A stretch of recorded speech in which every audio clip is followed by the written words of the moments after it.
Hello guys, good morning. Sunday po ngayon. Hello po, good morning. Almusal po tayo. Ito po Almusal almusal ko. ngayon. Ayan po, kanin ko. Tayo na po. Ulam ko ay... Almusal ako ngayon dahil kagabi nagluto ako ng adobo. Yung kanin ko.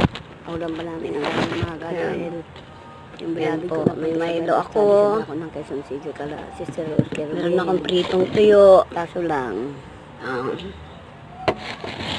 Sausawan ko yung suka, may bawang at sili. Edi, Meron akong ginawang salad na pipino. Ayan.